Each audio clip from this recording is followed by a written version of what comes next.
जो है जो लोसाई की जो ट्रैकिंग थी बेसिकली वो इसलिए की गई थी ताकि हमें डिफ्यूजन कांस्टेंट्स के बारे में पता चल सके। और ये वैल्यूज़ जो हैं वो वैरी करती जाती हैं जैसे-जैसे ग्रोथ फेजेस चेंज होते हैं उसके लिहाज से ये वैल्यूज़ जो हैं वो वैरी करती हैं। इसके अलावा जिसमें बात थी वो ये थी कि जो लोसाई है जो कि termination basically termination macro domain में जो लोसाई है वो इतना ज़्यादा मोबाइल नहीं होता, लीस्ट मोबाइल है। और इसके अलावा जैसे-जैसे हम अपने रेप्लिकेशन माइक्रो डोमेन की तरफ लोसाई जाएगा तो उतना ज़्यादा वो मोबाइल होता जाएगा।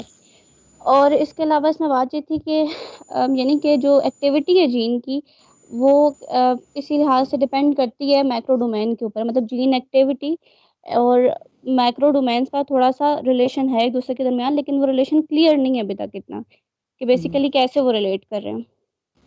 और उसके ओके, अलावा इसमें बात हुई हुई थी कि जो जीन साइलेंसिंग है वो मैक्रो अच्छा डोमेन्स पे ठीक है, डिपेंड नहीं करती। ठीक है कायनात, थैंक यू। ठीक है, है मैम। अदनान खान, आपको मेरी आवाज़ आ रही है?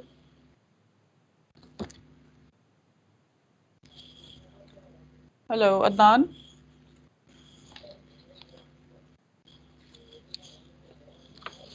अदनान तो मेरा ख्याल है कि आवाज़ नहीं आ रही है या वो है नहीं है। अच्छा जी, अरूबा नसीर।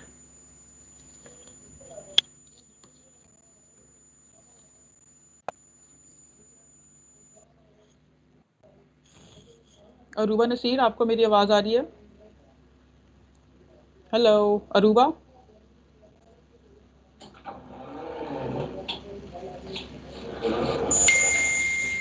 अरूब सुल्ताना, आपको आवाज़ आ रही है मेरी?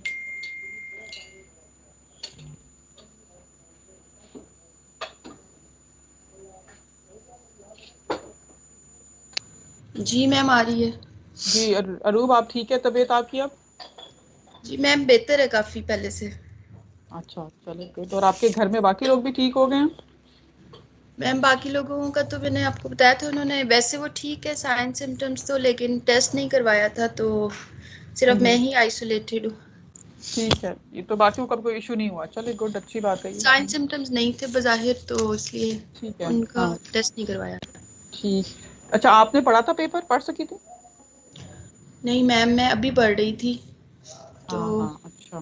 पूरा नहीं मैंने पढ़ा इसको। तो चलिए सॉरी। नेक्स्ट टाइम फिर आपकी बारी आ सकती है, ठीक है। इंशाल्लाह मैम हाँ नेक्स्ट टाइम जी मैं कर जी जी लूँगी। जी। अरूज, आपको आवाज़ आ रही है? अरूज यस मैम। जी, आपने पढ़ा था पेपर अरूज? यस मैम मैंने रीड किया था। अच्छा बताएं जरा, ये जो डिफ्यूजन कांस्टेंट की बात हम कर रहे हैं इस पेपर में, इसका क्या मतलब क्या बनता है एग्जैक्टली? मैम जो लास्ट पैराग्राफ है उसमें जिस तरह हमने पहले डिस्कस किया था कि फिश एंड फ्रॉस्ट की टेक्निक्स यूज़ की गई थी फॉर डिटर्मिनेशन ऑफ लोसाई के जो जीन है वो कहाँ पे मतलब प्रेजेंट है।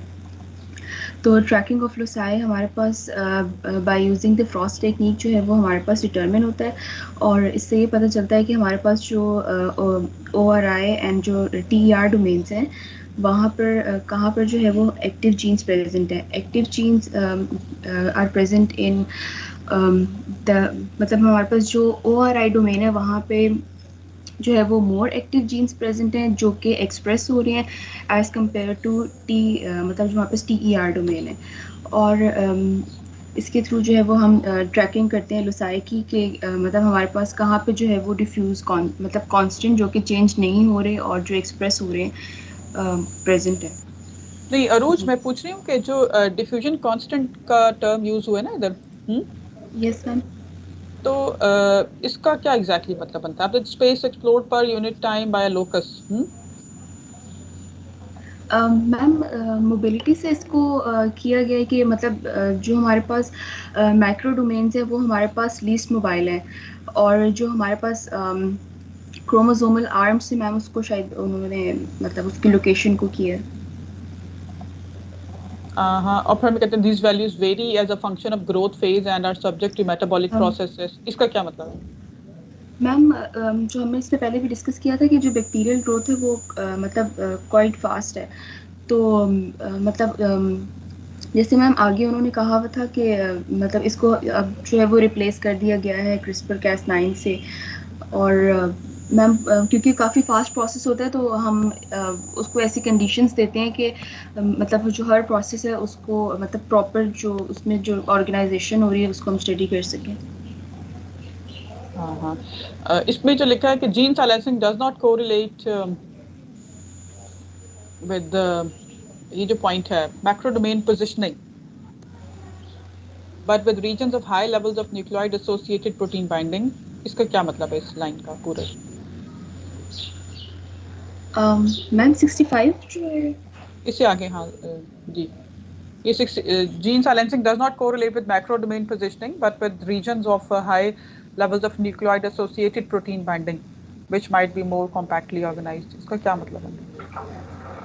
मैम इसका मतलब यही है ना कि जो हमारे पास अगर हम किसी भी जैसे हमने रिफैम्पिसिन के थ्रू जो है वो एलिमिनेट किया था, मतलब उसको एक तरह से साइलेंस कर दिया गया था, तो वो इस चीज़ को कोरिलेट नहीं कर रहा कि हमारे पास जो माइक्रो डोमेन्स पे जो जीन की पोजीशन है वो इससे डिटरमिन नहीं हो रही।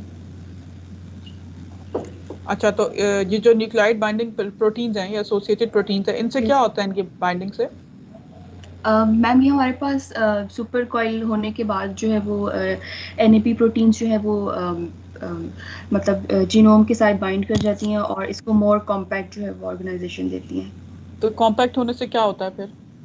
मैम अगर ज़्यादा कॉम्पैक्ट होगा तो वो हमारे पास फिर जो एरिया होगा वो पॉलीमरेसिस के लिए एक्सपोज नहीं होगा और वहाँ पे जो है वो हमारे पास ट्रांसक्रिप्शन नहीं हो सकेगी अगर वो कॉम्पैक्ट होगा।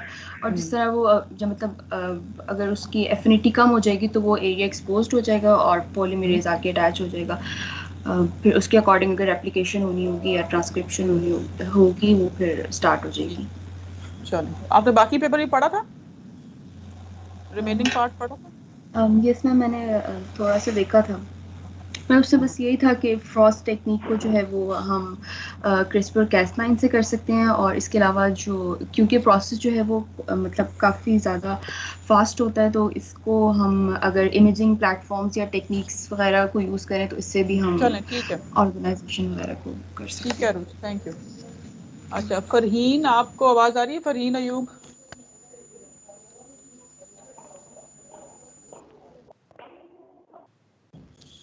फरहीन? मैम आ रही है जी फरहीन, आप ज़रा बताएं ना कि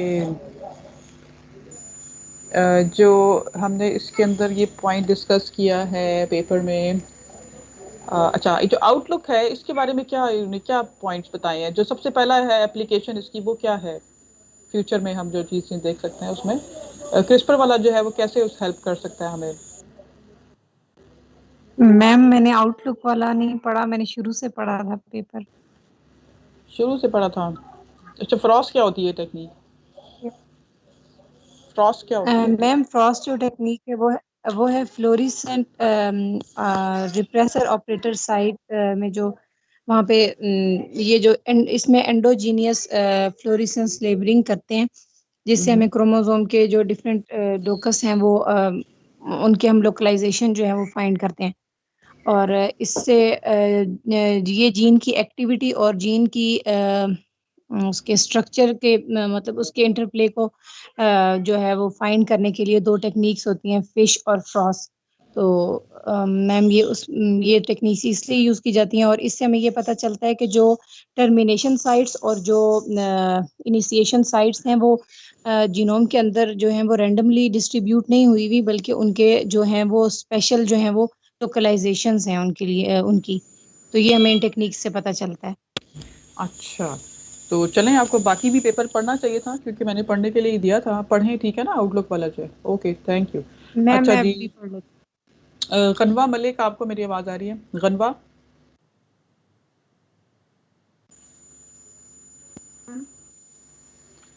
जी, गनवा आप थोड़ा सा बताएं आउटलुक में क्या इन्होंने एक्सप्लेन किया है? मैम आउटलुक में पहले पॉइंट तो इसमें ये बताया हुआ था कि जो फ्रॉस्ट है उसको हम रिप्लेस कर सकते हैं क्रिस्पर कैस9 से। फिर उन्होंने बताया है कि जब पैरेलल इमेजिंग हम लोग परफॉर्म करते हैं तो उसमें कंडीशंस चेंज कर सकते हैं और उसको हम एक बड़े लेवल पे इतने एक्सपेरिमेंट्स को परफॉर्म कर सकते हैं जिसमें एनवायरमेंटल कंडीशंस चेंज कर सकते हैं, माइक्रोफ्लूइडिक्स, चैनल डिजाइन उसमें यूज होते हैं। जो कि हम सेल की उसमें इमेजिंग कर रहे हैं, उसकी फिजियोलॉजिकल रिस्पॉन्स को हम उसमें विजुलाइज कर सकते हैं। उसके अलावा इन्होंने बताया है कि मेन जो चीज़ है वो क्वांटिफिकेशन है मैसेंजर आरएनए की, जो कि मेजर हो सकती है single cell messenger RNA sequence के थ्रू। और मैम फिर लास्ट में इन्होंने ये बताया है कि there are much to do, और इसमें ग्रीन फ्लोरोसेंट प्रोटीन का इन्होंने बताया है कि उसकी जब आरएनए एप्टेमर्स के साथ मैसेंजर आरएनए ट्रांसक्रिप्ट को टारगेट कर सकते हैं हम लोग यूजिंग ग्रीन फ्लोरोसेंट प्रोटीन्स। अच्छा, थैंक यू। फातिमा इफ्तिखार, आवाज आ रही है आपको मेरी?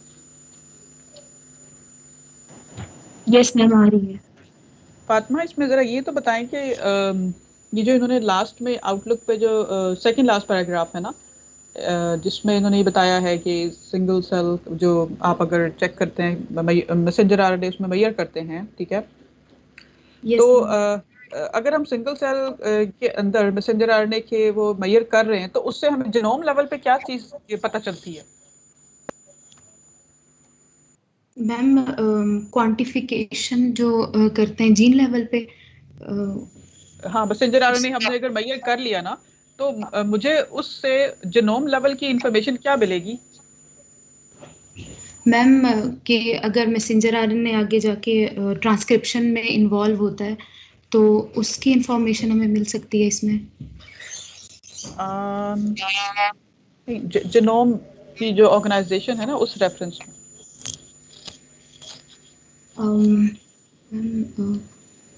कि मैम उससे फिर हम जीनोम की मैपिंग कर सकते हैं। पता क्या लगेगा उससे? मैम जीन्स की ऑर्गेनाइजेशन के बारे में। देखिए, जब कोई जीन एक्सप्रेस हो रहा है ना, ठीक है, तो वो क्या प्रोड्यूस कर रहा है? मैसेंजर आरएनए प्रोड्यूस कर रहा है ना, ठीक है? तो जब ट्रांसक्रिप्शन का प्रोसेस हो रहा है तो इसका मतलब है कि जीनोम में उस रीजन पे आपको चेंज नजर आएगा ना, वो पर्टिकुलर जीन एक्सप्रेस होगी जी। तो जीनोम का वो रीजन चेंज हुआ होगा, ठीक है? उसका जो आर्किटेक्चर है वो चेंज होगा, ठीक हो गया? जी। तो जब हम ये इन्फॉर्मेशन ले लेते हैं कि कोई पर्टिकुलर जीन एक्सप्रेस हो रहा है मैसेंजर आरएनए में, और फिर हम उसके जीनोम को भी जब चेक करते हैं तो हमें उसका आर्किटेक्चर चेंज नजर आता है, ठीक है? तो इस वजह से हम ये इम्पोर्टेंट होता है कि हम सिंगल सेल लेवल पर मैसेंजर आरएनए की क्वांटिफिकेशन जो है वो कर सकें और ये पता लगे कि ट्रांसक्रिप्शन हो रही है, ठीक है? अच्छा, तो ये जो ग्रीन फ्लोरेसेंट प्रोटीन अगर हम अटैच करेंगे किसी भी टारगेट के साथ तो उससे क्या होगा? मैम वो लेबलिंग के लिए यूज करते हैं ना, ताकि हमें उसकी पोजीशन अगर वो एक्सप्रेस हो रही है तो हमें पता चल जाएगा बाद में अगर हम उसको देखते हैं इमेजिंग वगैरह के। नहीं, उससे फ्लोरेसेंस वगैरह आएगी कोई, क्या आएगा? यस मैम, जो फ्रॉस की जो टेक्निक में हम यूज करते हैं, लैकाई पे ग्रीन फ्लोरेसेंट प्रोटीन लगाते हैं तो उससे फिर हमें उसकी लोकेशन पता चल जाती है ना। ठीक है, फ्लोरेसेंस मेजर करके हमें उसकी पोजीशनिंग या लोकेशन पता लगती है, ठीक है। Thank you Fatima. हमना शौकत, आपको मेरी आवाज आ रही है? Yes ma'am, yes ma'am. जी हमना, आप जरा बताएं मुझे कि ये जो है माइक्रोफ्लूइडिक की बात की है इन्होंने। Yes ma'am. वो कैसे हेल्पफुल हो सकता है? मैम इन्होंने बताया कि अगर हम जो है ना माइक्रो प्रोडक्ट डिफरेंट जो है ना चैनल वगैरह यूज करेंगे तो इससे ग्रोथ पे इफेक्ट होगा, सेल जो ग्रोथ होती है उससे, जिसकी वजह से कोई भी फिजियोलॉजिकल जो है ना रिस्पॉन्स होगा सेल के अंदर जिसे हम ट्रैक कर सकते हैं। हाँ, तो उसका फायदा क्या हो सकता है कि हमें किस चीज में पर्टिकुलरली हेल्प करेगा वो? हेलो जी, किस पर्टिकुलर चीज में हमारी हेल्प करेगा? मैडम वो हमारी जीनोम जो देखने में कि मतलब उसकी कंपैक्टिंग कैसे हुई है उसमें हेल्पफुल होगा। यानी हम सिंगल सेल्स को जो है एक ऐसा स्मॉल चैनल बनाएं जिसके अंदर से सिंगल सेल फ्लो कर सकता हो और फिर हम उसकी फर्दर स्टडीज जो हैं वो करें, ट्रैक करें तो। अच्छा, ये CIDs क्या होते हैं, बीच में आपने पढ़े होंगे? मैम CID होता है क्रोमोसोमल इंटरेक्टिंग डोमेन्स ना, तो इससे ये एक मतलब जीनोम को पैक करने में हेल्पफुल होते हैं। ये इसका ये होता है कि जहाँ पे ट्रांसक्रिप्शन की इनहिबिशन हुई हुई होती है ना, वहाँ पे ये इनकी बाउंड्रीज जो है ना वो वैनिश हो जाती है, मतलब नहीं रहती ना। और जहाँ पे कहीं उन्होंने एक्सपेरिमेंट किया, उन्होंने हाई इंटरेक्टिंग जो जीन है वो उसको इंसर्ट करके देखा, तो वहाँ पे पता चला कि वहाँ पे ये डोमेन्स जो है ना दोबारा से बन जाती हैं, CID डोमेन्स। ठीक है। अच्छा, आपने बाकी सारा पेपर भी पढ़ा है? यस मैम, पढ़ा है पेपर। क्लियर हो गया, समझ आ गई? यस मैम, सारा क्लियर हो गया। ठीक है, ओके, थैंक यू। ओके जी, और अगर आप में से किसी का कोई क्वेश्चन है इस पेपर के हवाले से तो कर लें। कोई प्रॉब्लम है, कोई इश्यू है, कोई ऐसी चीज़ जो समझ नहीं आई इसमें, तो आप उसको प्लीज़ पूछ सकते हैं अभी, ठीक है? Hello ma'am. जी जी, बोलें।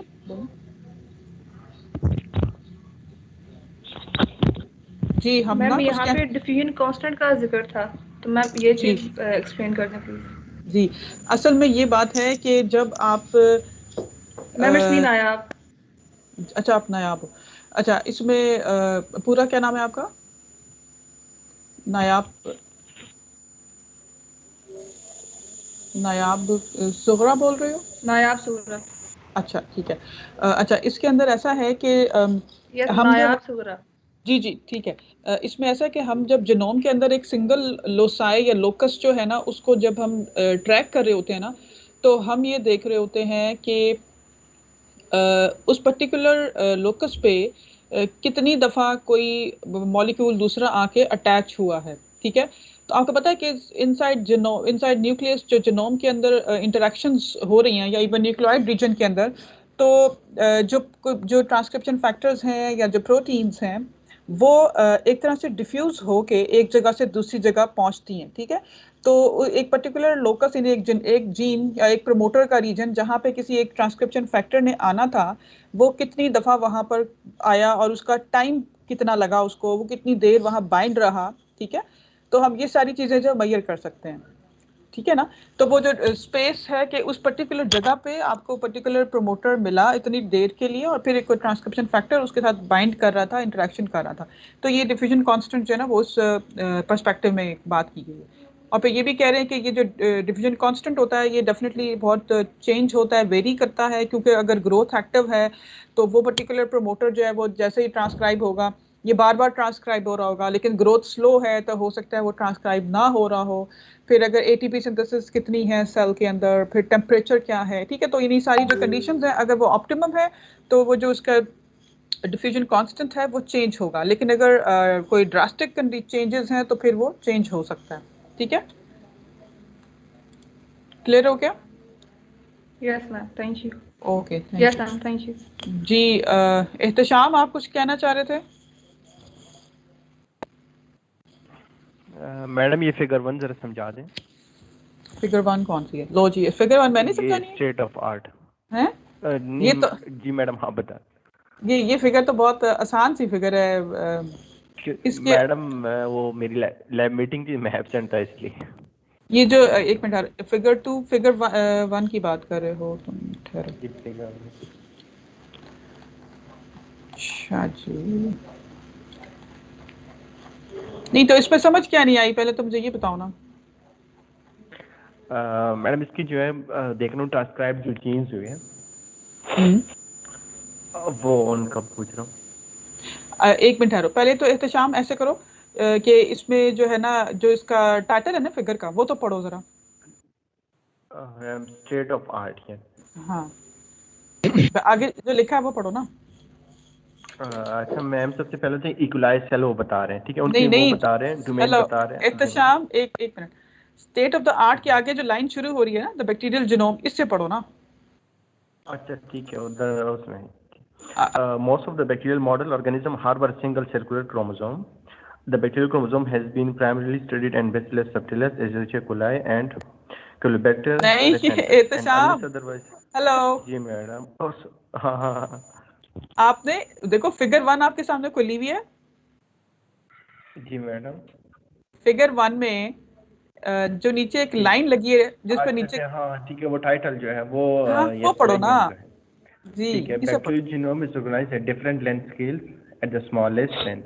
scale it has been hypothesized that genome folding is directly affected by environmental signal which are translated into a transcription response. कि मैडम जो ट्रांसलेशन जो ट्रांसक्रिप्शन रिस्पॉन्स होता है उसको नहीं, पहला एक मिनट एहतशाम, जो पहली लाइन है ना, the bacterial genome is organised at different length scales, ठीक है? इसका क्या मतलब बनता है कि जीनोम को इन्होंने डिफरेंट लेंथ स्केल्स पे डिवाइड किया हुआ है, ठीक हो गया? अब आप फिगर को देखो, पहले जो इन्होंने इकोलाई का सेल बनाया हुआ है, ठीक है, उसके अंदर जीनोम बनाया हुआ है जिसमें ओरी लिखा है, टर लिखा है, राइट लिखा है, लेफ्ट लिखा है। ये जीनोम में डोमेन्स हैं डिफरेंट, डोमेन्स है, बिल्कुल जी मैडम। अब इस इकोलाई के सेल के नीचे क्या लिखा हुआ है? Genome 4.5 mega base pair total, organised in macro domains, ठीक है, और उनका साइज है 0.5 से 1.5 मेगा बेस पेयर, एमबीपी, ठीक है ना, मिलियन मेगा जो भी आप इसे पढ़ते हैं वो एक ही है। तो ये आपका डोमेन की जो जीनोम का है ना, कि इतने बड़े साइज पे जब आप डिवाइड करते हैं तो मैक्रो डोमेन्स होती हैं, ठीक है। नेक्स्ट वाली फिगर जो है जिसमें क्रोमोसोमल इंटरेक्शन डोमेन लिखा है CID, ठीक है। अब अगर आप इसको छोटे सा पार्ट उसमें से लो जीनोम का, तो उसको देखो अगर, तो वो फिर CIDs पे होगा, it will be consisting of CIDs, ठीक है। यस। और CIDs में देखो कि उनका साइज अब छोटा हो गया ना, 30 से 500 किलो बेस पेयर्स तक चला गया, जी मैडम, ठीक है। उससे अगले स्टेप पे चले, जो लास्ट वाला जो है जहां पे शो किया हुआ है कि साइलेंस जीन्स और operons by DNA loops 1 to 10 kilo base pairs, ठीक है। अब छोटे से मतलब सबसे छोटे लेवल पर आपके पास जीन्स आ जाते हैं, और जीन्स का साइज जो है 1 to 10 किलो बेस पेयर होगा, ठीक है। पूछ रही थी क्या मैंने पढ़ाया। और अब उसमें growth condition, cell cycle, signalling molecules, ये सब जो है उसके एक्सप्रेशन को अफेक्ट कर रहे हैं, ठीक है। ला दो मुझे। यस मैडम, वो चलती नहीं है। तो क्लियर हो गई अब ये फिगर?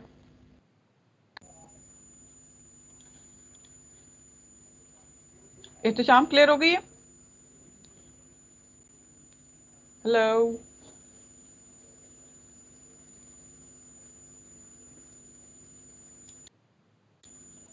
एहतशाम फिगर क्लियर हो गई है? यस मैडम, को मुझे म्यूट कर रहा है। मैं अब ठीक है, चलो ठीक हो गया। अच्छा जी, मैडम ये जो अफेक्ट करते हैं पॉजिटिवली अफेक्ट करते हैं या नेगेटिवली? क्या बोलो दोबारा। ये जो अफेक्ट करते हैं जो एनवायरमेंटल या जो थे ना, ये पॉजिटिवली इसको अफेक्ट करते हैं या नेगेटिवली? ये दोनों तरह हो सकता है। पॉजिटिवली इस तरह हो सकता है कि अगर देखो ना न्यूट्रिएंट्स कोई ज्यादा आ गए ऐसे जो उसके लिए यूजफुल हैं, तो वो जो जल्दी ग्रो करेगा। लेकिन अगर कोई ऐसे टॉक्सिक केमिकल आ गया, कोई कोई एंटीबायोटिक्स आ गई, कोई और दूसरा पैथोजेनिक ऑर्गेनिज्म आ गया जो कि कंपटीशन शुरू कर देगा न्यूट्रिएंट्स के हवाले से और बाकी रिसोर्सेज से, तो फिर नेगेटिवली अफेक्ट करेगा ना उसको। लेकिन ये दोनों वेज में हो सकता है। सही है, ठीक। Any other question from this paper? Excuse me ma'am. जी बोलें। मैम आउटलुक में हाई सी वाला पॉइंट है वो तो क्लियर कर दें जरा।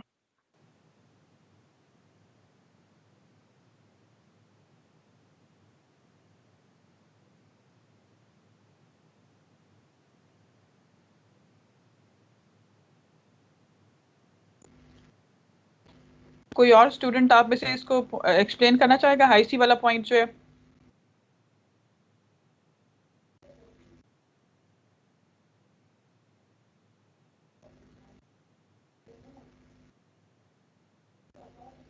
आप लोग ज़हन में रखें, आप लोग के मार्क्स लगेंगे, जो भी जो आंसर्स देंगे प्रॉपर, उन लोग के मैं अपने पास नोट कर रही हूँ, ठीक है। Any volunteer? Excuse me ma'am. जी बोलें, कौन बोल रहा है? Ma'am, someone is messing up. Someone removed me from the meeting and also muted me. हाँ, देखिए आप में से सारे लोग इस मीटिंग को सीरियस लें, ये आपकी क्लास है, और अगर मुझे पता चल गया कि कौन कर रहा है तो फिर उसके साथ अच्छा नहीं होगा, ठीक है। तो बिहेव प्रोफेशनली, और खुद भी पढ़ें और दूसरों को भी पढ़ने दें, ठीक है ना। कोई है स्टूडेंट जो कि एक्सप्लेन करना चाहेगा इस पॉइंट को? मैम ये जो हाई सी होता है वो जीनोमिक कॉन्टेक्ट मैट्रिक्स होता है जो कि ग्लोबल और लोकल फीचर्स बता सकता है। तो वो जो सेल्स होंगे जो एक स्टेट में होंगे और जो होमोजेनाइज्ड होंगे, अगर वो लोअर नंबर पे होंगे तो वो बेटर इनसाइट शो कर सकता है एज कम्पेयर टू जो सेल जो हेट्रोजीनियस स्टेट में होंगे। बिल्कुल ठीक कहा आपने अरूज। आउटलुक में चूंकि ये 3 फ्यूचर के पर्सपेक्टिव में पॉइंट्स बता रहे हैं कि अगर हम क्रिस्पर यूज करते हैं, अगर हम हाई सी यूज करते हैं या फिर हम पैरेलल इमेजिंग प्लेटफॉर्म्स यूज करते हैं, तो then we are able to better understand the genome organisation and genome activity. ठीक है, अब establishing Hi C for low number of cells permitting analysis of homogeneous subpopulations extracted from intrinsically heterogeneous bacterial population. आपको मैंने पहले बताया था कि bacteria के केस में जैसे हमने यूकैरियोट्स के केस में सेल साइकिल फेजेस पढ़ी थी ना, ठीक है, अब वो फेजेस जो थी हम प्रोकैरियोट्स के केस में उसको हम इतनी आराम से सेपरेट नहीं कर सकते बिकॉज ऑफ देयर स्पीड। ठीक है, जो रैपिड सेल डिवीजन है that does not allow us कि हम बैक्टीरियल सेल को भी उन्हीं फेजेस में, जैसे G1 है, अब ये डिवीजन फेज है एंड दिस एंड दैट, उसमें कर सकें। तो उसकी वजह से क्या होता है कि अगर आप बैक्टीरियल पॉपुलेशन को पिक करते हैं किसी भी कल्चर से, तो उनके जो सारे सेल्स हैं वो होमोजीनियस नहीं होते। ठीक है, इसका मतलब है कि कोई पॉपुलेशन होगी जो कि रैपिड, जिसमें सेल डिवीजन जो है वो फास्ट हो रही होगी, किसी में स्लो हो रही होगी, किसी में मॉडरेट हो रही होगी, तो वो एक हेट्रोजेनियस पॉपुलेशन हो जाती है। तो यहाँ पे ये पॉइंट कह रहे हैं कि अगर हम कम नंबर यूज करें बैक्टीरियल सेल्स का, ठीक है, और जो जिसमें कि होमोजेनियस पॉपुलेशन हो सके, अगर हम उसको एक तरह से कोई यूज करें ऐसे केमिकल से कि वो इक्वल हो, सारे इक्वल लेवल पर हो सेल डिवीजन के हवाले से, तो फिर हम जो है ना हाई सी उस पर अगर करें तो भी हमें अच्छा समझ आ सकता है कि इनके जीनोम कैसे ऑर्गेनाइज हैं और जीनोम कैसे एक्टिविटी जो है उसकी डायरेक्टली उसके साथ कोरिलेशन हम कर सकते हैं। क्लियर हो गया?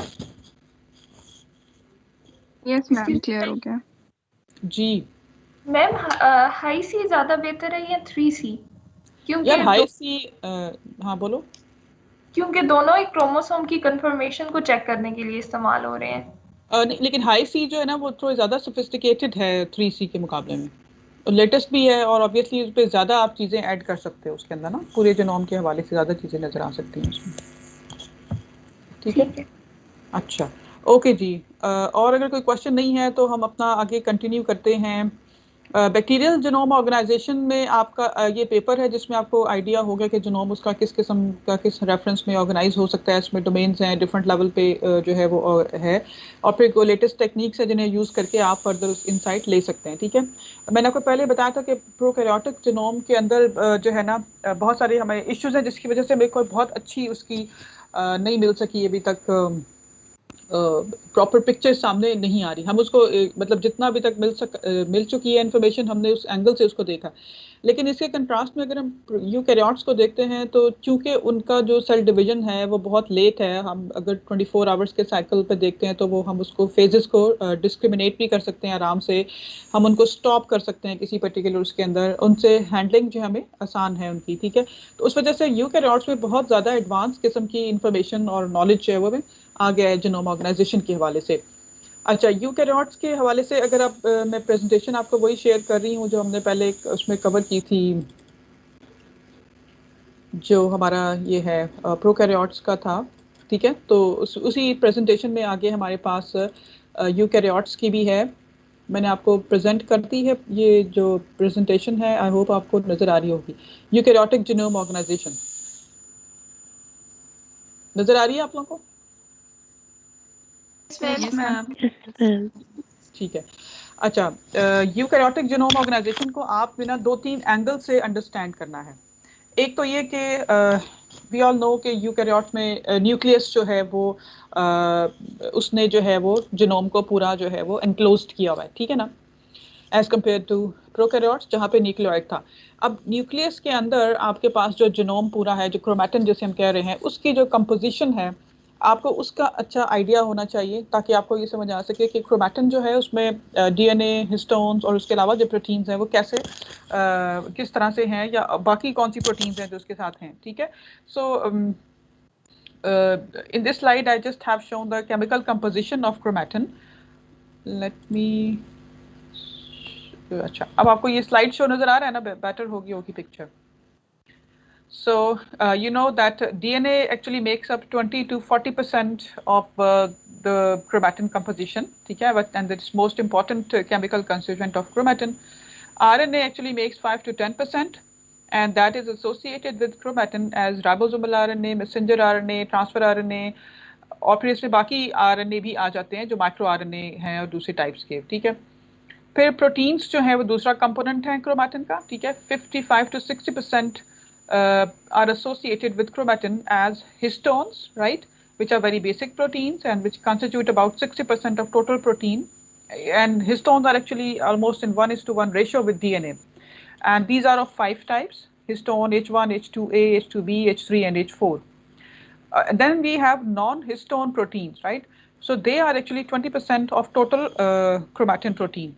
50% स्ट्रक्चरल प्रोटीन्स है. नॉन हिस्टोन प्रोटीन के अंदर अगर हम बात करते हैं न्यूक्लियस के अंदर जो है एक्टिन है, LNB, ट्यूबुलिन, मायोसिन, ठीक है. देन कॉन्ट्रैक्टाइल प्रोटीन्स हैं, वे function during chromosome condensation and in the movement of chromosome during mitosis and meiosis. उसके बाद 50% include all enzymes and cofactors which are involved in replication, transcription and regulation of transcription. Is there any question from this slide? Clear है ये?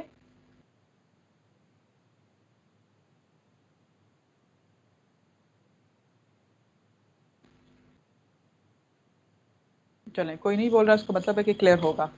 Okay. So we all know that genomic DNA of eukaryotes is very long, right? It's about 2 meters in humans. And packaging of the genome involves coiling of DNA in a left-handed spiral around molecular spools made of histone octamers to form nucleosomes. About 80% of genomic DNA is organized as nucleosomes. The histone octamer reveals a tripartite structure that is organized into the central H3 and H4 tetramer and two peripheral H2A and H2B dimers. So nucleosome assembly is initiated by wrapping a 121 base pair DNA segment around a tetramer of histones, right? An association of H2A and H2B dimers at either side of the tetramer organizes 147 base pair of DNA. And DNA is moderately flexible polymer with a persistent length of about 150 base pair. So, okay, so you can see in this figure, ये आप लोगों को figure नजर आ रही है nucleosome structure की? Yes, ma'am. Yes, ma'am.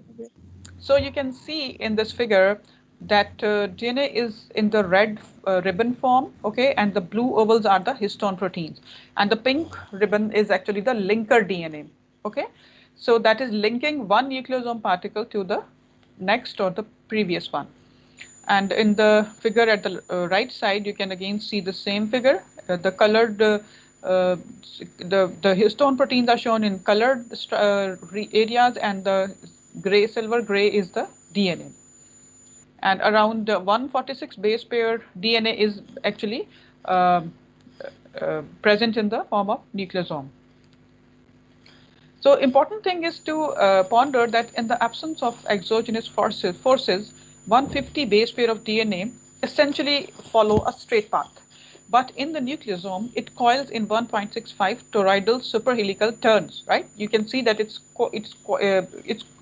in the form of coil and turns around the octamer, and it's severely distorted. I mean, that straight line, DNA was supposed to be in the straight line, but in the presence of histone proteins, it's actually severely distorted. So question arises that how this DNA is bending around the histone proteins, right? So DNA bending around the nucleosome is expected to happen at high energy cost. Okay. So what do you think? From where this energy can come? Any idea?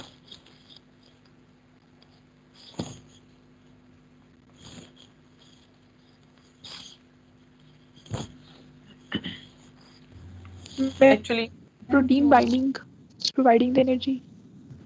Actually, we'll see.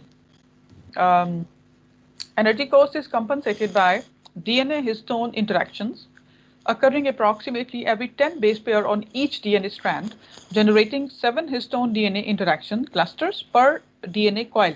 So in the figure, you can see the red color is DNA and then central region blue, but that is the histone protein. So you can see after every 10 base pair on each DNA strand, some sort of interaction is existing between histone and DNA. Okay, so there are lots of histone DNA interaction clusters, and these interactions actually compensate for the need of energy. Okay, so, and DNA histone interactions are stabilized by more than 116 direct and 358 water-bridged interactions. So they render the nucleosome a stable particle in the absence of additional factors.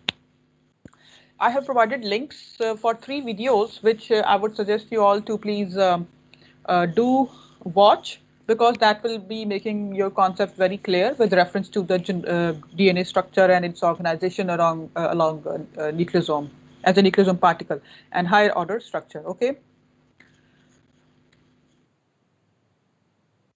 Okay.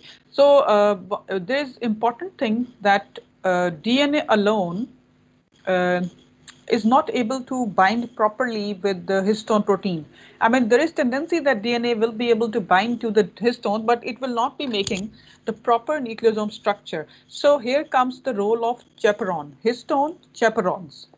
Here in the figure, you can see on the left side, nucleosome particle is shown. You can see the DNA in green, blue color and the central histones. And in the presence of FACT, which is histone chaperone, right? The name of histone chaperone, FACT is able to make the proper linkages between DNA and histone proteins. Okay, so in the next figure, nucleosomal assembly, you can see that histone proteins are predominantly basic proteins, but they also contain hydrophobic and acidic patches. They repel each other at physiological pH and form non-nucleosomal aggregates with DNA. So histone chaperones actually prevent these non-specific interactions, and they can direct the productive assembly and disassembly of nucleosomes by facilitating histone deposition and exchange. So up till this point, I think you people could be well aware that DNA's interaction with histone is facilitated by these chaperone proteins. Okay, so any process where DNA has to bind properly with histone, either its transcription or replication or genome or regulation, or maybe in repair, where these histone proteins have to attach, have to assemble onto DNA and then disassemble, that requires the need for chaperone proteins. Okay, so there are very specific chaperone proteins which are helping during the replication process, during the transcription process, and other processes. Okay, is it clear? Yes, ma'am. Okay, so in the next figure, you can see the zoom out approach. You should apply the zoom out approach and then try to see that at the simplest level, chromatin is a double-stranded helical structure of DNA. You can see it's 2 nanometer in diameter. And then at the next level, DNA is complexed with histone to form nucleosomes. And then you can see the nucleosome core with 8 histone molecules. And then each nucleosome consists of 8 histone proteins around with DNA wraps 1.56 times. Okay. And then histone H1, the red color here shown, is actually packing the single individual nucleosome. And then it's also helping the histone, the chromatosome, the term chromatosome is shown here, in making the nucleosome particle, 30 nanometer particle. Okay, so you can see that this 30 nanometer particle further makes loops of 300 nanometer, and then they are further making the 300 nanometer fiber and compressed in and folded to produce a 250 nanometer wide fiber. And at the end, you can see the tight coiling of 250 nanometer fiber produces the chromatid of a chromosome. Okay, so in the last, you can see the chromosomes, but this chromosome arrangement or organization, you can see during the process of cell division. Okay, but the rest of the phases are mostly found in the before the cell division phase. Okay. So the chromatin packaging hierarchy, you can again see the same thing in this figure, where you can see that level 1 is nucleosome formation. Okay. And then level 2 is 30 nanometer fiber. Then you can see the electron micrographs at the right side. And then level 3 is nuclear scaffolding, where the loops are attached with the protein scaffold, which are the found within the nuclear structure. Okay. Level 4 is the mitotic or metaphase chromosome. Again, we have seen the same figure, but in a different perspective. Okay. So the level 2, which is 30 nanometer fiber, this 30 nanometer fiber actually it requires histone H1, as we have seen in the previous figures, right? And the compaction ratio is approximately 100-fold. I mean, because the nucleosomes are further compacted. While in case of level 3, scaffolding is taking place, you can see multiple large loops or chromosome scaffolds which are attached with the proteins of the nucleoskeleton. So it's not well understood till now, and organization is not random actually. Okay, I mean the loops are not randomly arranged or organized within the nucleus, but they follow a proper arrangement and organization within the nucleus. And more non-histone chromatin proteins and tethering to the nuclear envelope and matrix is taking place here. So again, in the next slide, you can see the nuclear consortions during the cell cycle. You can see during the G1 phase, cell will be growing. During S phase, you see that chromosomes will start, or the chromatin will start replication. And then you can see at the end, we will be having the cell division.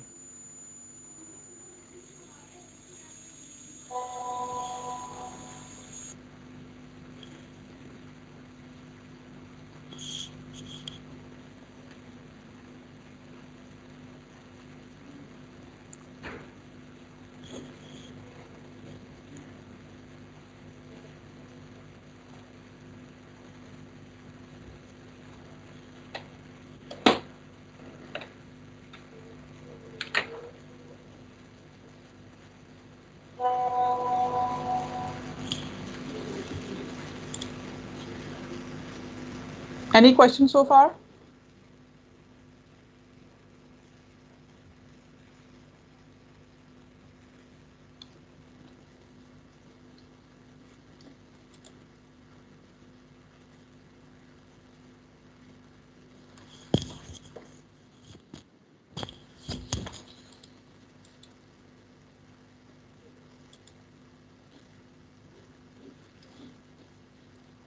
जी कोई question है अभी तक?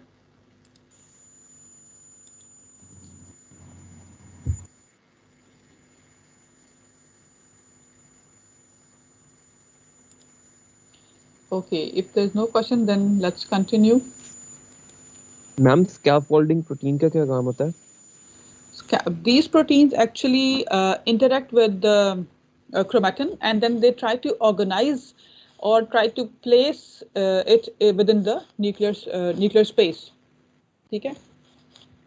Okay. So okay. So you have to keep one thing in mind, that the genome organization that we will be actually looking at is specifically for G1 phase or for the interphase, okay, not for the M phase. So before M phase, we will be actually looking into the how genome is organized and how different processes are affecting its organization, okay.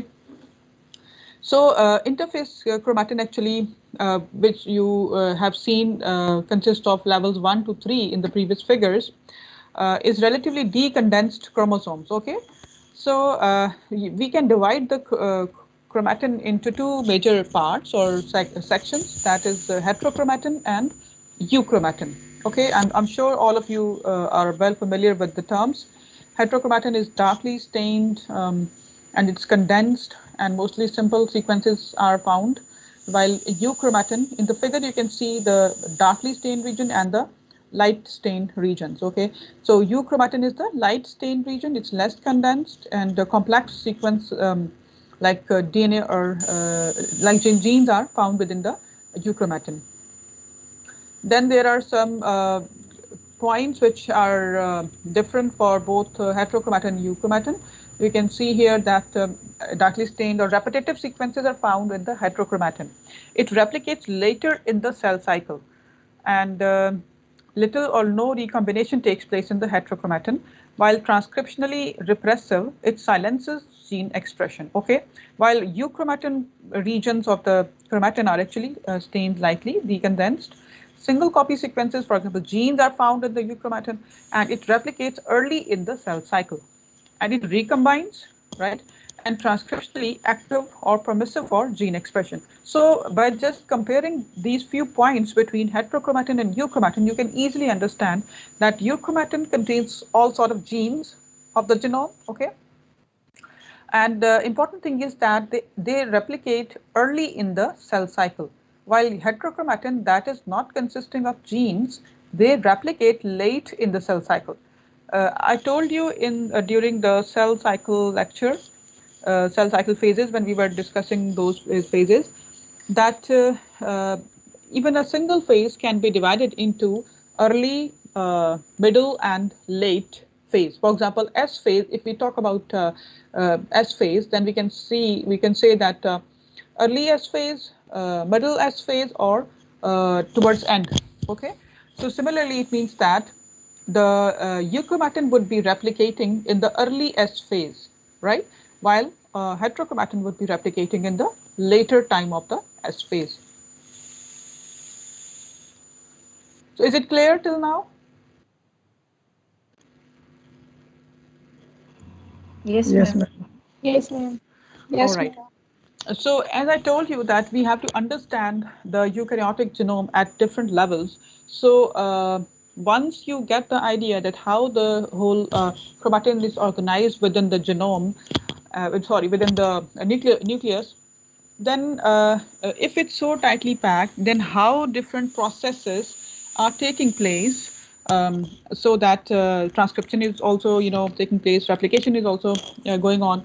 So the chromosome structure or the chromatin structure, actually it has to be remodeled so that these processes can take place. Okay, so there are two basic mechanisms which exist in order to open up the structure of chromosome or chromatin, right?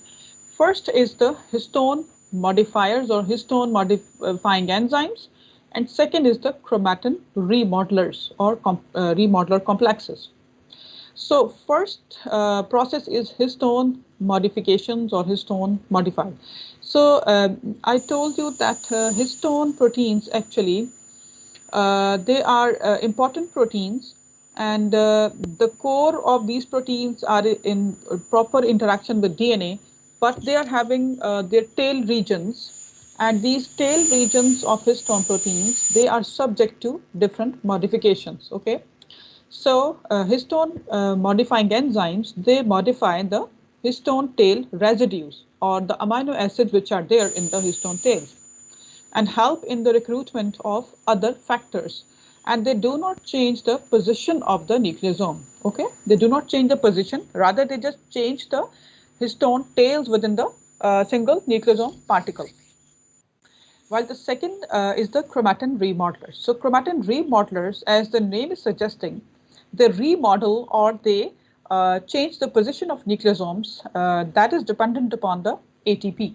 Okay, so why these modifications and remodelings are needed? Because we want to open up the chromatin or chromosome structure. So first, see the what are the histone tail modification and how they are affecting the chromatin structure.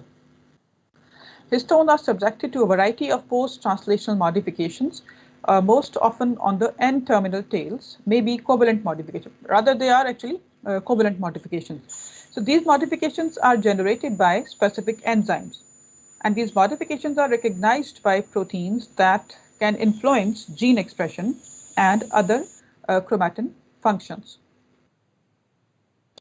So, for example, if histone tails are acetylated, acetyl groups are attached to histone tails, what will be the change in chemistry of the nucleosome particle? So acetylated N-terminal histone tails bind DNA with reduced affinity and are more mobile with respect to the DNA surface than unmodified tails. Okay, so actually acetylation, it disrupts the secondary structures that are known to exist within the H3 and H4 N-termini when they are bound to nucleosomal DNA. This might further destabilize interactions with DNA and the nucleosome itself. So beyond effects on individual nucleosomes, acetylation facilitates factor excess, like transcription factor excess and transcription from nucleosomal arrays by decreasing the stability of completely compacted 30 nanometer fiber. So if you just recall the previous figures, let me show you the, yes, this 30 nanometer fiber, you can see the individual nucleosomes are bound together and they are making this 30 nanometer fiber. Okay, so this fiber should have to be opened up, because I mean, if it's not open, then how we can get access to the DNA, because DNA is already bound, right? So any protein, any replication protein or transcription process protein, it has to interact directly with the DNA. But if DNA is already bound to other proteins, then definitely that particular region will not be exposed and we will not be able to open up the DNA. So DNA should be open up. So the histone tails get these modifications. Can you see this figure? And actually the histone tails are just shown here as a single lines emerging, protruding out of the core particle.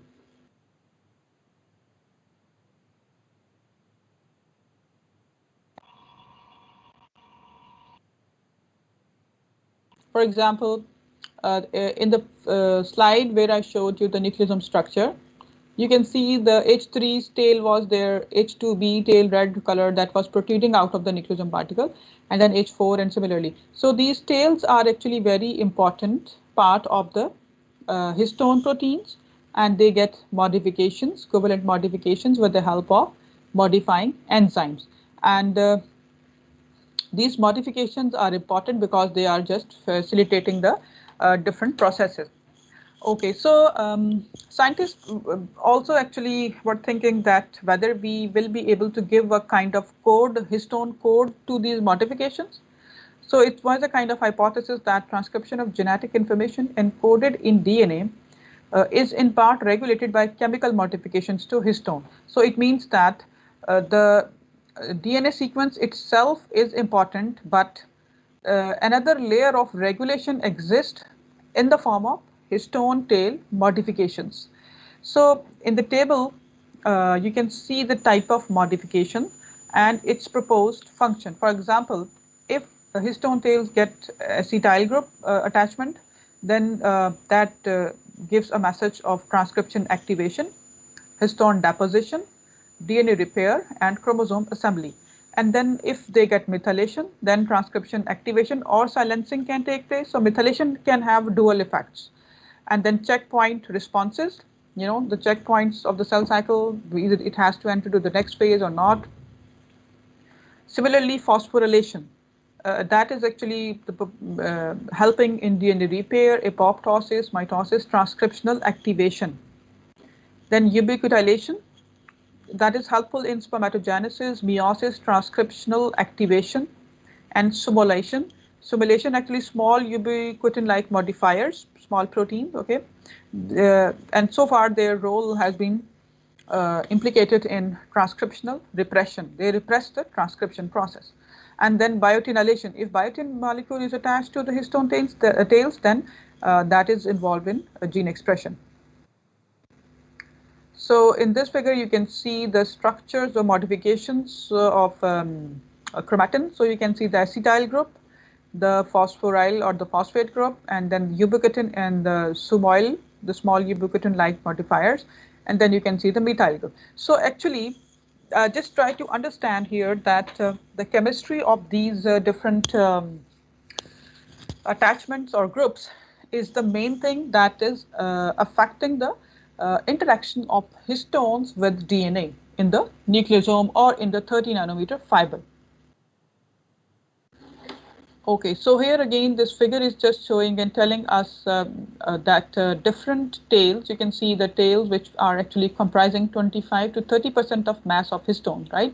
So these tails are actually rich in lysine, serine and arginine, okay? So when they are rich in these particular amino acids, then you can see the different modifications are taking place on different amino acids. For example, if we are having lysine, then it's chance that it will be acetylated or methylated or ubiquitinated. Then serine can get phosphorylation and then arginine can get methylation, okay?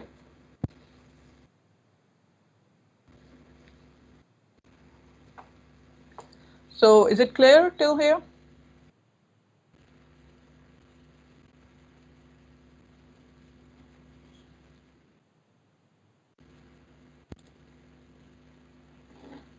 Is there any questions so far?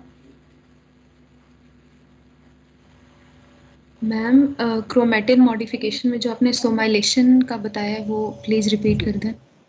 जी, सोमाइलेशन इससे है small यूबिक्विटिन like modifiers, ठीक है ना, Sumo proteins basically इनको आप कह सकते हैं।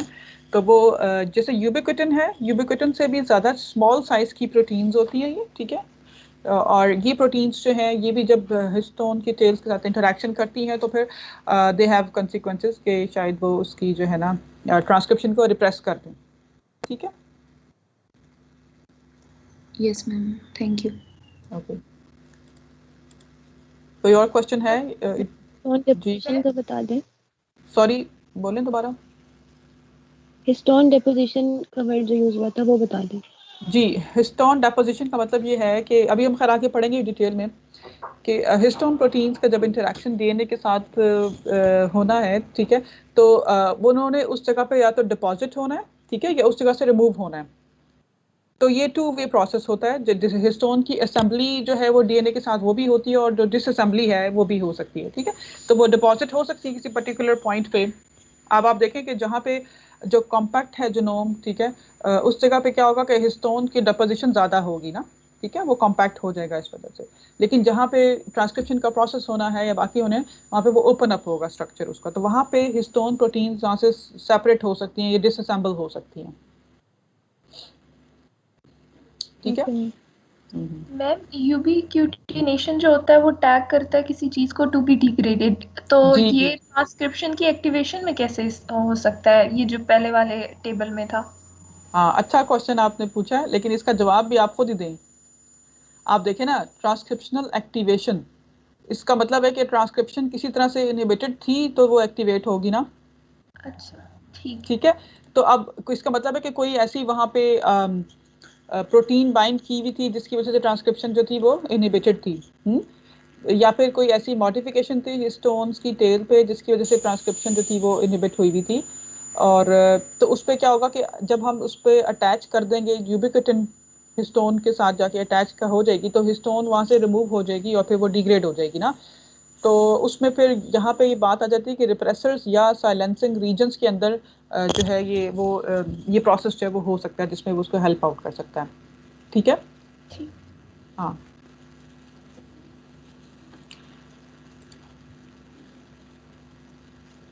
Okay. So can you all see this figure? Yes, ma'am. Yes, ma'am. Okay. This figure is an important example to show you that the same region of genome in 2 different cell types, ठीक है। यहाँ पे skin का आप देख सकते हैं कि शो किया हुआ section. You can see the epithelium जो है उसमें सिंगल एपिथेलियल सेल का जो है एक पार्ट लिया हुआ है और सेम रीजन जो है जीनोम का फिब्रोब्लास्ट सेल के अंदर वो लिया हुआ है, ठीक है। अब आप ये देखें कि इन दोनों फिगर्स के अंदर आपको क्या डिफरेंस नजर आ रहा है। लेट मी टेल यू कि जो ब्लू कलर के आपको सिलेंड्रिकल से नजर आ रहे हैं ये न्यूक्लियोसोम्स हैं, ठीक है, डीएनए है, सॉरी हिस्टोन प्रोटीन्स हैं, और ब्लैक लाइंस जो नजर आ रही हैं, ठीक है, उसके इर्द गिर्द वो आपके पास डीएनए है। और ये जो पिंक कलर की जो लाइंस बाहर नजर आ रही हैं ये उसके जो हैं ये हिस्टोन टेल्स हैं। ठीक हो गया। अच्छा, अब आप मुझे ये बताएं कि इन दोनों फिगर्स को आप जब देख रहे हैं तो आपको क्या समझ आ रही है। AC जो है वो एसिटाइलेशन के लिए है, ठीक है। कुदसिया रसूल, आपको मेरी आवाज आ रही है ना? मिथाइलेशन हुई हुई है। सॉरी, रिपीट करें कुदसिया। मैम दोनों में मॉडिफिकेशन डायरेक्शन जो है वो लूज हो रहा है। मैम 37 स्लाइड के बाद और आपने क्या वहाँ पे बताया? मेरी लाइट चली गई थी। स्लाइड जो है 40 स्लाइड है बेटा, नहीं 39। 37 पे जब थी आप तो चली गई 39 थी, उसके बाद आपने 39 स्लाइड पर है हम। 38 पे। Yes, ma'am. I'm listening. Ma'am, I'm listening you. Qudsia, आपको मेरी आवाज आ रही है ना? Yes, ma'am. आ रही है बिल्कुल। कुदसिया, आप बताएं जरा इन दोनों फिगर्स के अंदर आपको क्या डिफरेंस नजर आ रहा है? मैम वो इसमें जो फाइब्रोब्लास्ट वाला रीजन है उसमें थोड़े ज़्यादा न्यूक्लियोसोम्स और हिस्टोन ज़्यादा उसमें है, जबकि जो ऊपर वाला एपिथेलियल सेल उसमें थोड़ा कम है। मतलब जैसे हम लोग थोड़ा और लेयर में जाएंगे तो वो ज़्यादा होते जा रहे हैं। तो अच्छा, तो और क्या डिफरेंस नजर आ रहा है आपको? मैम जो प्रोटीन्स हैं वो भी इसमें उसमें हिस्टोन और DNA शायद अलग अलग हैं। ठीक है। और Can I tell? मैम उसमें एसिटाइलेशन नहीं, कुदसिया से पूछ रही हूँ ना, फिर अभी आपसे लोगों से पूछती हूँ मैं। 1 मिनट है जी, बोलें कुदसिया। मैम जो हिस्टोन प्रोटीन्स है वहाँ पे उनकी शायद एसिटाइलेशन हुई है। वो जो बने हैं स्क्वायर्स, मैंने कहा था कि टेल्स हैं, ये जो पिंक कलर की हैं, ये रेड से जो नजर आ रही है वो टेल्स है ना, ठीक है। मैम वहाँ पे बहुत ज्यादा है एक्चुअली, मतलब जो है दूसरा वाला फाइब्रोब्लास्ट में। और मैम इसमें जो फाइब्रोब्लास्ट वाला है इसमें फर्दर ट्रांसक्रिप्शन नहीं हो सकती है। क्रॉस का जो साइन लगा हुआ है इस वजह से स्टॉप हो जाएगी मिथाइलेशन क्योंकि हुई है। अच्छा चलें, ठीक है, थैंक यू। राहिला, पहले आपने हाथ खड़ा किया था कि उन्होंने मरियम ने किया था? मैम मेरे ख्याल से पहले मरियम ने किया है। अच्छा मरियम, हाँ जी बताएं आप जरा क्या बताना चाह रही हैं। यस मैम, तो एपिथेलियल सेल्स है वहाँ पे हिस्टोन और डीएनए वहाँ एसिटाइल ग्रुप से अटैच हैं, इसलिए जो हिस्टोन और डीएनए की बाइंडिंग है वो लूज हो गई है और इसलिए वहाँ पे ट्रांसक्रिप्शन एक्टिवेटेड है। जो फिब्रोब्लास्ट सेल्स है वहाँ पे मिथाइल ग्रुप्स की अटैचमेंट की वजह से हिस्टोन डीएनए जो है वो टाइटली बाउंड है और जिस वजह से जो है ये रीजन अवेलेबल नहीं होगी ट्रांसक्रिप्शन फैक्टर्स को, ट्रांसक्रिप्शन इनिशिएट नहीं होगी। जी गुड, ठीक बताया आपने। अच्छा वो आपने ठीक बता दिया। अच्छा उसके बाद राहिला, आप क्या बताना चाह रही हैं? इसके अलावा बताएं जो उन्होंने बताया मरियम। मैम मैं ये बताना चाह रही थी कि यहाँ पे जो ऊपर वाली फिगर है इसमें स्टोन टेल्स जो है वो एक्सपोज्ड है, जिसकी वजह से वहाँ एसिटाइलेशन हो रही है और जो एसिटाइलेशन होती है वो ट्रांसक्रिप्शन को प्रमोट करवाती है, तो इसलिए ऊपर वाली फिगर में ट्रांसक्रिप्शन हो रही है। लेकिन जो नीचे वाली फिगर है वहाँ पे जो टेल्स है वो एक्सपोज नहीं है और वहाँ मिथाइलेशन हुई है और जो मिथाइलेशन होती है वो ट्रांसक्रिप्शन को रिप्रेस करवाती है, सप्रेस करवाती है, जिसकी वजह से ट्रांसक्रिप्शन नहीं हो रही है फिब्रोब्लास्ट में। अच्छा, एक तो अभी हमने प्रेजेंटेशन के अंदर भी वो पॉइंट पढ़ा है कि acetylation is known to disrupt interactions which are existing between histone and DNA। ठीक है, जो कोर हिस्टोन प्रोटीन्स DNA के साथ इंटरेक्शन कर रही है ना, जब एसिटाइलेशन होती है टेल्स के ऊपर तो क्या होता है, वो वाली इंटरेक्शन वीक हो जाती है, उसकी वजह से न्यूक्लियोसोम पार्टिकल लूज होना शुरू हो जाता है। ठीक है, और अब आप देखें कि पहले पॉइंट जो फिब्रोब्लास्ट है उसमें आपके पास कम से कम 6 हैं जो न्यूक्लियोसोम पार्टिकल नजर आ रहे हैं, मगर ऊपर वाले पोर्शन में वो सिर्फ 3 नजर आ रहे हैं। इसका मतलब है 3 जो माइनस हो चुके हैं वहां से और वो रीजन एक्सपोज हो चुके हैं। अगर आप देखें P53 जो है उसने डीएनए के ऊपर उसने इंटरेक्शन किया हुआ है। इसी तरह से AP1 एक और प्रोटीन है जिसने के वो रीजन एक्सपोज हुआ, वहां से न्यूक्लियोसोम्स हिस्टोन्स हटी हैं और फिर वो उन्होंने अपना टारगेट रीजन रिकग्नाइज किया और उसको बाइंड कर लिया। ठीक है, और जबकि जो नीचे वाली फिगर है फिब्रोब्लास्ट की उसके अंदर ऐसा कुछ नहीं है, क्योंकि मिथाइलेशन की वजह से आप देखें कि जो टेल्स हैं उन्होंने टाइटली बाउंड कर लिया हुआ है, उनका इंटरेक्शन जब न्यूक्लियोसोम पार्टिकल है that is very tightly bound here.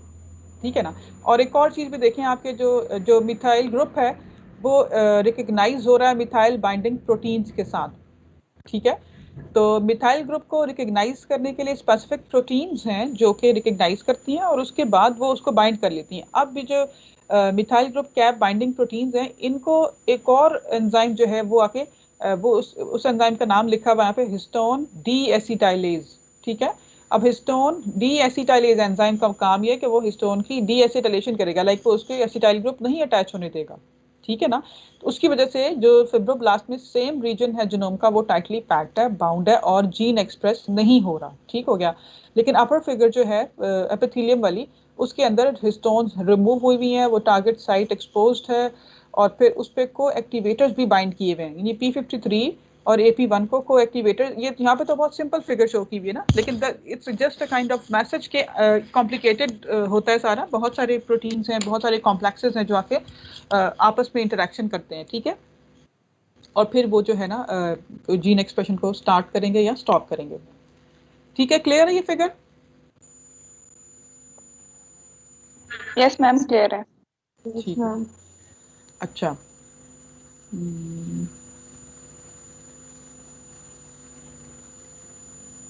अच्छा, अब जो नेक्स्ट वाली हमारी है ना फिगर, जो स्लाइड जिस पे हम शो किया हुआ मैंने जी, ब्रेक एक्चुअली मैं एक दफ़ा ही ब्रेक दूंगी, अब वो फिर बीच में ब्रेक फिर बड़ा प्रॉब्लम करती है ऑनलाइन क्लास के अंदर ना। बस ये हमारी एक दो लास्ट स्लाइड्स हैं, इसके बाद मैं ख़त्म कर दूंगी क्लास। ठीक है। और ये बहुत जनरल सा कॉन्सेप्ट है जो कि आप सब लोगों को अच्छी तरह से अंडरस्टैंड करना चाहिए। ठीक हो गया। टॉप पे you can see this writing, editing and reading लिखा हुआ है। ठीक है। और फर्स्ट जो अपर पैनल है दैट इज डीएनए मॉडिफिकेशंस, और लोअर पैनल जो है उसमें हिस्टोन मॉडिफिकेशंस शो हुई हुई हैं। ठीक है। चाहे आपका डीएनए मॉडिफाई हो, चाहे हिस्टोन टेल्स की मॉडिफिकेशन हो, दोनों ही प्रोसेसेस के अंदर आपके पास ऐसे प्रोटीन्स या ऐसी एंजाइम्स हो सकती हैं जो कि डीएनए के ऊपर मिथाइल ग्रुप को अटैच कर सकें। फॉर एग्जांपल के डीएनए मिथाइल ट्रांसफरेजेस। ठीक है। तो वो जब अटैच करेंगी कोई ग्रुप तो हम उन्हें कहेंगे राइटर्स हैं, they have written something on DNA और ऑन हिस्टोन प्रोटीन। अब हिस्टोन के केस में वो जो राइटर है वो कोई हो सकता है कि काइनेज एंजाइम हो जिसने के फॉस्फेट ग्रुप अटैच करना है टेल्स के साथ, या वो कोई भी ऐसा एंजाइम जिसने कोई चीज़ अटैच करनी है हिस्टोन टेल्स के ऊपर, हम उसे क्या कहेंगे? These are writers. ठीक है। अच्छा, उसके बाद एडिटर्स जनरल टर्म है कि कोई भी ऐसी एंजाइम या प्रोटीन जिसने के कोई चीज़ एडिट करनी हो, वो एडिटिंग में वो रिमूव भी हो सकती है। देखें, आप कोई चीज़ एडिट करते हैं इन जनरल भी राइटिंग में, तो उसको डिलीट कर सकते हैं या उसमें कुछ ऐड भी कर सकते हैं। तो अगर मिथाइल ग्रुप जो है उसको रिकग्नाइज करना है, फिर उसके बाद उसकी रिमूवल करनी है, तो वो एडिटिंग प्रोसेस हो गया। ठीक है। तो एडिटर्स जनरल टर्म यूज होती है जिसमें कि आपके पास मिथाइल ग्रुप की डिटैचमेंट होगी। पहले अटैच था, एडिटर आया, उसने इसको रिकग्नाइज किया और उसको रिमूव कर दिया। ठीक है। उसने एडिटिंग कर दिया। इसी तरह से रीडिंग है। रीडिंग तो बहुत एक सिंपल सी बात है कि कोई प्रोटीन या कोई एंजाइम जो है वो किसी भी डीएनए के ऊपर जो मॉडिफिकेशन है उसको रीड कर सकता है, उसको रिकग्नाइज कर सकता है। ठीक है। इसी तरह से जो हिस्टोन टेल्स हैं उसके ऊपर कोई उसको रीड कर सकता है। अगर पिछली फिगर में आप देखते हैं तो जो मिथाइल ग्रुप बाइंडिंग प्रोटीन है ना, मिथाइल MECP जो लिखा हुआ है, ये मिथाइल ग्रुप को रीड कर रही है। ठीक है। तो ये रीडर है, इसने रीड किया उसको। और इसी तरह से ऊपर अगर आप देखते हैं तो वहाँ पे आपके पास ये सिचुएशन नज़र नहीं आती। ठीक है। तो ये जो जनरल टर्म्स हैं राइटर्स, एडिटर्स एंड रीडर्स, ये यूज़ की जाती हैं जब डीएनए की मॉडिफिकेशन है या हिस्टोन्स की मॉडिफिकेशंस है, उसके हवाले से आप इसको यूज़ करेंगे। ठीक है। तो ये जनरल कॉन्सेप्ट था ताकि आपको अंडरस्टैंडिंग हो जाए, क्योंकि हम ये यूज़ करेंगे टर्मिनोलॉजीज आगे पेपर्स के अंदर या फिर नेक्स्ट लेक्चर्स में ना। ठीक है। और ये सारी डिस्क्रिप्शन है जो मैंने अभी आपको बताया है। ठीक है। तो इसे यहाँ तक बस मैं स्टॉप कर रही हूँ क्योंकि ब्रेक हम बीच में नहीं लेंगे, वो ब्रेक मसला करती है। तो कोई क्वेश्चन है अभी तक तो कर लें, फिर हम नेक्स्ट क्लास में इंशाल्लाह कंटिन्यू करेंगे।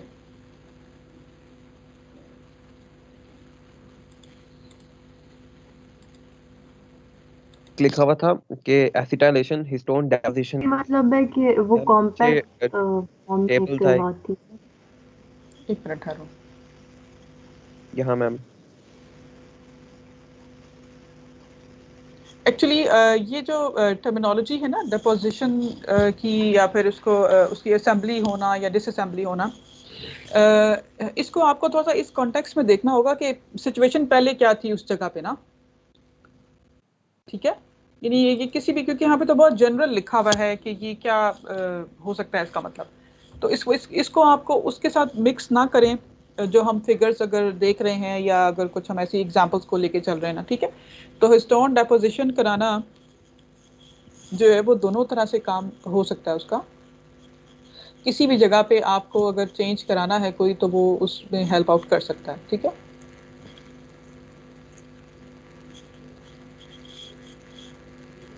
जी और कोई क्वेश्चन? मैम जो स्लाइड 39 है उधर आपने दो डिफरेंस बताए, एक आपने बताया कि ऊपर एसिटाइलेशन है,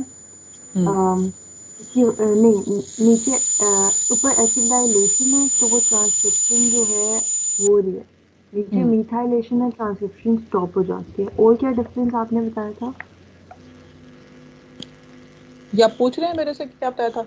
एक तो देखें, एक तो ये था कि हिस्टोन आप ना देखिए, आप लोगों ने अभी भी शायद देखते होंगे कि find the difference between two things करते होंगे ना, ये आप गेम्स भी होती हैं, फिर आप फिगर्स भी देखते हैं, करते हैं ना इस तरह। अगर आप सिंपल ये करें कि इन दोनों अपर एंड लोअर पैनल में फाइंड द डिफरेंस और उनको लिखना शुरू कर दें, आपको क्या क्या डिफरेंस नजर आ रहा है इनमें, एक जगह से शुरू करें और उसको एंड तक लेके जाएं तो आपको बहुत सारे डिफरेंसेस खुद ही नजर आ जाएंगे, ठीक है। तो आप ये चीज ध्यान में रखें कि we are talking in context of histone tail modifications ना। तो अब वो जो हिस्टोन टेल में एसिटाइल ग्रुप लग गया, तो आप पहले ये देखें सबसे कि हिस्टोन टेल की अपनी कैसे वहाँ पे है ओवरऑल स्ट्रक्चर, ठीक है।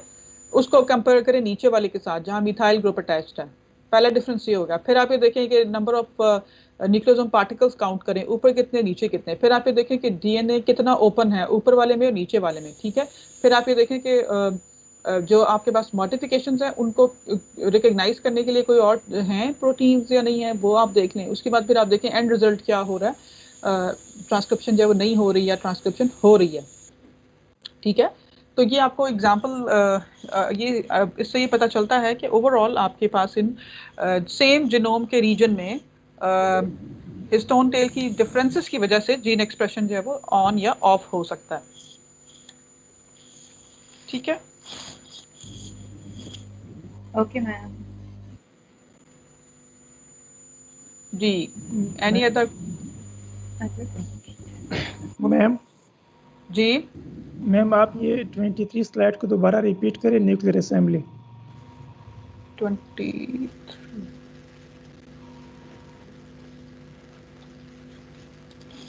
nucleosomal assembly. Acha, I told you earlier that DNA alone is not capable of properly making interactions with histone proteins, ठीक है। So it needs the help of histone chaperones. अब बहुत सारी chaperones प्रोटीन्स हैं जो protein की folding में help कर रही होती हैं जब प्रोटीन सिंथेसिस हो रही होती है उस टाइम पे, ठीक है। इसी तरह से जब हिस्टोन प्रोटीन्स ने इंटरेक्शन करना है डीएनए के साथ और न्यूक्लियोसोम पार्टिकल बनाना है, तो ये जो चैपरॉन्स हैं, ठीक है, ये हेल्प कर रही होती हैं। क्योंकि यहाँ पे स्टेप वाइज बताया हुआ है कि जब हिस्टोन H3H4 सबसे पहले आएगी डीएनए के साथ बनाएगी इंटरेक्शन, तो हिस्टोन चैपरॉन आएगी वो उसको प्रॉपर इंटरेक्शन कराएगी। उसी तरह से फिर आपके पास हिस्टोन 3, 4 H3 और H4 दोबारा से दो इनके हैं चूँकि वो आ जाएंगे, टेट्रासोम बनेगा। उसके बाद तो H2A H2B आएगी। तो इन सारे स्टेप्स के अंदर आपके पास हिस्टोन चैपरॉन्स जो हैं वो इन्वॉल्व हैं और आखिर में न्यूक्लियोसोम पार्टिकल जो है वो उनकी वजह से ही प्रॉपर बन रहा है, ठीक है। Yes ma'am.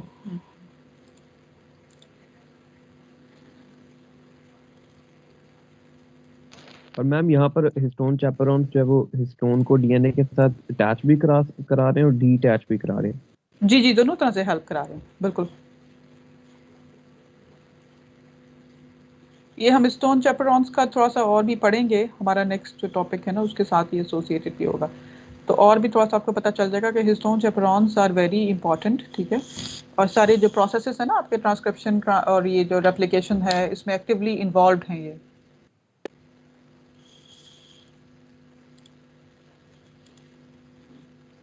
जी एनी अदर क्वेश्चन और कमेंट?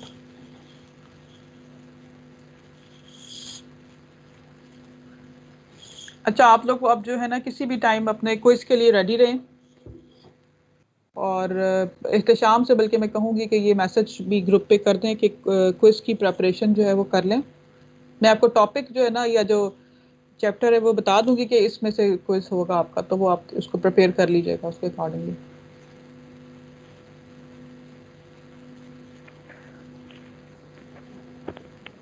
और मैडम मिड का है, कब है एग्जाम? मिड वैसे हमारे हैं किस डेट को? जो कैलेंडर पे डेट है मिड की वो कौन सी है? 19 अप्रैल। 19 अप्रैल। अच्छा,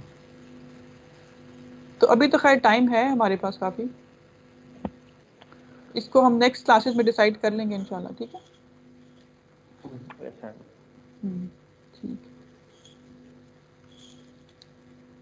तो अगर कोई और क्वेश्चन नहीं है तो फिर मैं क्लास लीव करती हूँ। कोई क्वेश्चन है तो कर लें। मैम मिड ट्यूसडे को ही रखेंगे? जी, मिड का डे ट्यूसडे रखेंगे? देख लेते हैं, नेक्स्ट क्लास में डिसाइड कर लेते हैं। ट्यूसडे भी हो सकता है, वेडनेसडे भी, जैसा कोई एक दिन रखना ही होगा। Ma'am next week classes online ही होंगी? जी जी, क्लासेस तो अब मुझे नहीं लगता कि फिजिकल होने लगी हैं। आज तो शायद दोबारा से एनसीओसी का होगा ना, बैठेंगे, मीटिंग होगी उनकी, तो पता चल जाएगा मजीद भी। मुझे नहीं लगता कि ये फिजिकल होंगी अब क्लासेस। जी चलें, ठीक है। कोई और अगर क्वेश्चन नहीं है तो फिर मैम वैसे अब न्यूज़ आई है कि 11 अप्रैल तक उन्होंने दोबारा बंद कर दिया है। हाँ, मैं तो फिर चूँकि मुझे नहीं पता, न्यूज़ आई होगी जो भी, तो लेकिन मैं खुद नहीं एक्सपेक्ट कर रही कि ये दोबारा से फिजिकल होने लगा इतनी जल्दी। तो 11 तक बंद होने का मतलब तो यही है कि ज़ाहिर है फिलहाल तो ऑनलाइन ही चल रही हैं। चलें, कोई और अगर क्वेश्चन नहीं है तो फिर अल्लाह हाफिज़। इंशाल्लाह see you in the next class. अल्लाह हाफिज़। अल्लाह हाफिज़।